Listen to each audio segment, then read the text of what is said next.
What plans does the state government have to sustain the new wage structure? We'll do all we can to get it sustained. That is why the emphasis now has to be on revenue. Okay. Revenue. Not only at the state level, even at the federal level. We know there is a Finance Act of 2019. That Finance Act was very profound, in what it seeks to achieve.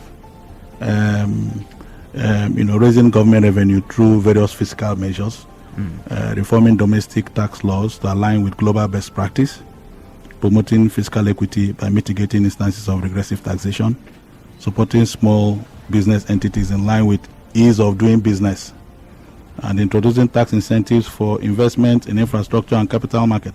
Now, for us as a state, what we want to do is to ensure that we bring in a lot of people into the tax net.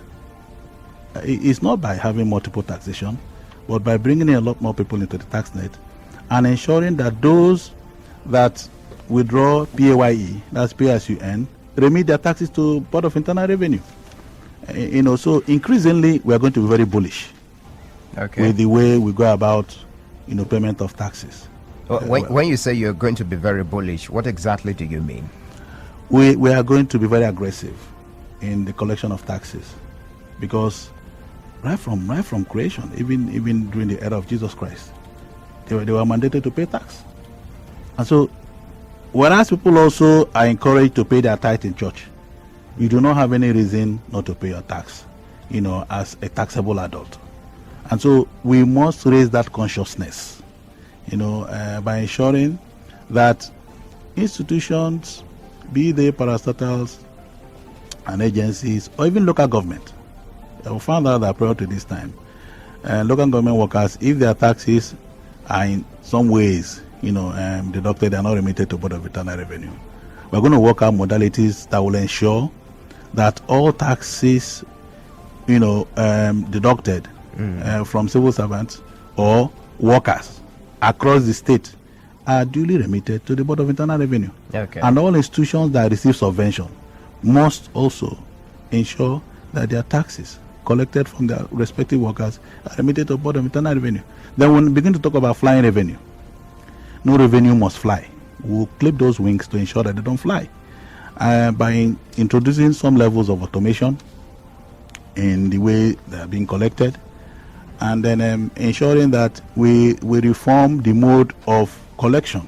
So the bottom line is that taxes or revenue, internally generated revenue, has broad implication, even as it affects your allocation from FAC. It's a component, because calculation of FAC by RAMFAC really is done vertically and horizontally. Okay. One of the components in the horizontal calculation of what is due each state is how much you collect as internally generated revenue. So it has wide implication. So prior to this time that we are doing 600 million, 500 million, at least a little above 700, we have passed that threshold. Haven't hit 1 billion in January. We must take it up from there. 1 billion in January? Yes, we must take it up from there. But in my view, my target is to ensure that by June, July, all things being equal, we must do 1.5 billion and take it up to 2 billion. By December or early next year, we shouldn't be cruising at anything less than 2 billion in my view. Because we need this revenue to repay our facilities. We need this revenue to build infrastructure. That's just for the month. The 1 billion you're talking about now is just for the month of January. Yes. Okay. Yes. That's like an improvement from what we've had in the past. Exactly. We've never had that in about 2-3 years. We've never hit 1 billion. Apart from the spike that happened 1 month as a result of certain payments from Accountant General Federation. Otherwise, we've never done more than 650 million, 700 million max. So, but what I'm saying is that we shouldn't be excited at that. We need to do a lot more. The opportunities are there for us to do a lot more. If we increase the consciousness of the people and let them know that it is mandatory to pay your tax. And with the governor also being, the governor is taking bold steps across board to ensure that we move away from the level of one of those states. We need to see ourselves compete with environments like Akwa Ibom.